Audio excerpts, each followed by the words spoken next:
Welcome to Messy Mondays, where healthcare admin gets real, one mess at a time. I'm Brittany, I'm Satasha. and we are BCN Billing and Credentialing Network. Today's topic is NPI confusion, group versus individual. It's one of the most common and surprisingly costly issues in credentialing. So, we're going to give you a breakdown of what gets confused, how it delays providers' onboarding or reimbursement, and how to fix it before it causes problems. Ooh, what she say expensive. But I couldn't help but laugh because it's cute that sometimes y'all try to do things on your own without researching, or you try to get, auntie and them or your little sister to do your credentialing because all you want to do is see your patients, which is fine. But we suggest always get a professional person to do your credentialing, okay? And if not, you take the time out to fill it out because you know your information better than anybody else. Because even if you go with us, you're giving us the information. So the information that we're submitting is based off the information that you have. So you know yourself and your practice better than anybody else. So stop having auntie and grandma and them help you with your credentialing because when it comes to your NPIs, y'all make the mess. Y'all really be making a mess. Okay, so Brittany, Yeah. what's the difference between group and individual? So, your type 1 NPI is your individual provider NPI. So, specifically for you. So, let's just say Dr. Smith, your individual NPI is your personal NPI number for you, only for you. That number does not change. It goes with you wherever you go. So if you are at ABC 123 group practice and you transfer to healing and wellness group practice, that NPI follows you there, follows you wherever you go. One NPI that will be forever, unless for some reason, I don't know, but it shouldn't change. um, you can get married, your name change, it still will be your NPI. That does not change. You just would update that information to reflect the new name change or whatever changes you need to make to it. But it stays with you forever. You don't need a new one. Even if you get it as a resident or as a supervisee, that NPI still stays the same. Group NPI. Type 2 NPI. Type 2 NPI is for your organization or group. So, Smith Family Practice, that is your group, your type 2 for your organization. So, that is what, if you hire employees or providers, that's what you're linking them to, your group type 2 to NPI. So each serves a different billing and credentialing function, and getting them mixed up leads to rejections, denials, and application slowdowns. So Just to a messenger. recap, one is you. Two, number two, I'm disappearing. Two is group. One is you. Two is the group or the practice or the facility. They are not the same. So when you're looking at your UBO4 or your CMS 1500, the rendering provider is you.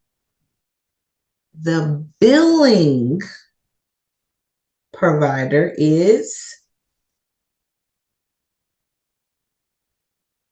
two. Unless you are individually, you're just billing under yourself, under your social security number. You don't want a group practice and you just want to bill just you.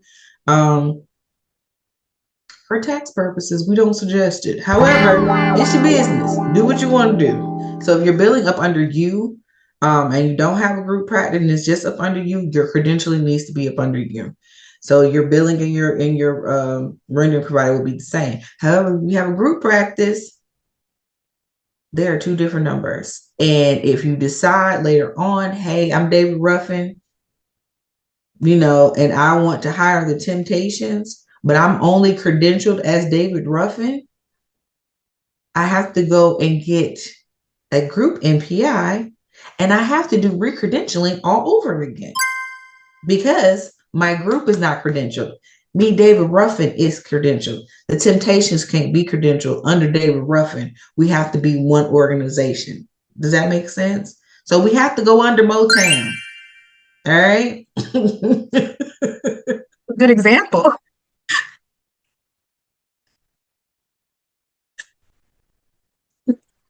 So that does, like Brittany said, that is costly. That can affect a lot of different things. So if you end up with a group practice, please make sure you get a group NPI. Please make sure you get a group NPI because once you start credentialing your other providers, they cannot go up under you. And you should not be billing under your NPI for other fully licensed providers. Please don't do that. That is fraud. Fraud, fraud, fraud. Don't do that. Don't do that. Don't do that. Don't do that. Don't do that. Everybody has their own NPI. Everybody has their own NPI. Everybody should be billing under your own NPI. The only time that you're allowed to do that, residency, supervisee, or you're newly licensed getting credentialed and it is transferring over to you. So you have a little window. Like right now, I am an LPC. I just got my license today. So I have a little bit to transition to my own. But let me say I got licensed back in 2024 and I'm still billing under Dr. Hugelmababer today. Somebody gonna get in trouble. Somebody is gonna lose their license. Somebody can get a fine. Somebody can be dropped from them insurances and held liable. So be careful. Be careful. Please. Everybody has their own NPI. Yeah.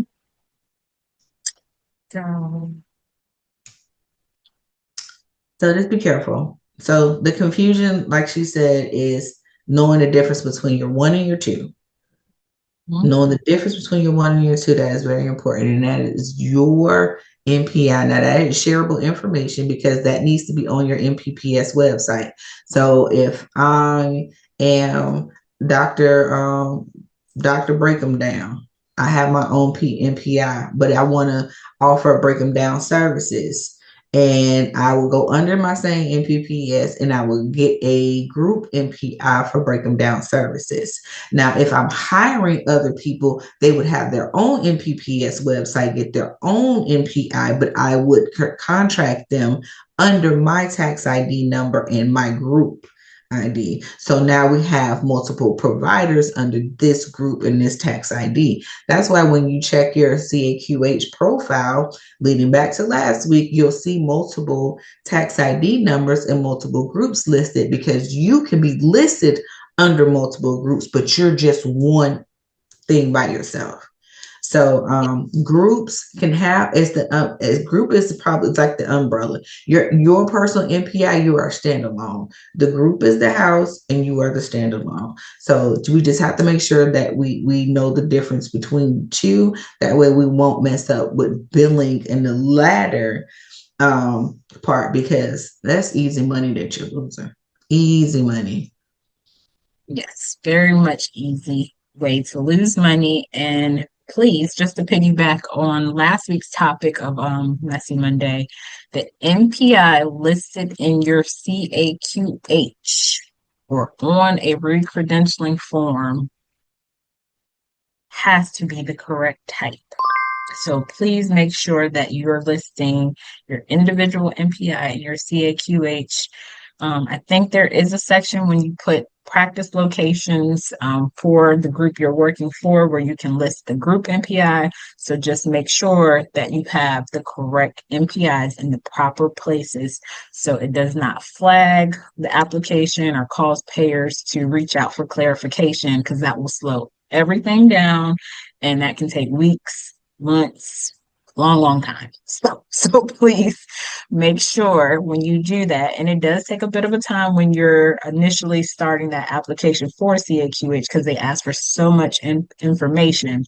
But again, CAQH is like the mothership of everything. So you want to make sure that you have the most correct and updated information in your profile when you do it. Absolutely. Absolutely. So you have spaces. Just make sure that you're keeping up with all of this. So when you go and join a practice, you're brand new, spanking out the box, get that information. Don't, when you get to go to another practice, don't be like, oh, I don't know my CAQH. I don't know my NPI. That is your information. To reiterate what Brittany said last week, that is your responsibility. Yes, the group can do it for you and start it for you or create it. We even offer those services to do NPI registrations and to update your CAQH or create your CAQH profile. But that is yours. We created and we handed over to you because that is yours that you take with you throughout your entire medical behavioral health career. That is yours, nobody else's. So that is today's Messy Monday. So group one, no, excuse me, individual NPI type one, group individual type two. The difference. Please make sure you know the difference. You can verify, check it, go into NPPES, verify it. Make sure you know which one is which. Again, we do offer that as a service. If you're starting up your practice, you can reach us at the link below, go to our website, fill out a contact form, however you want to reach us, but we do offer that as a service as well. If you want to do a consultation, reach out to us at the link below.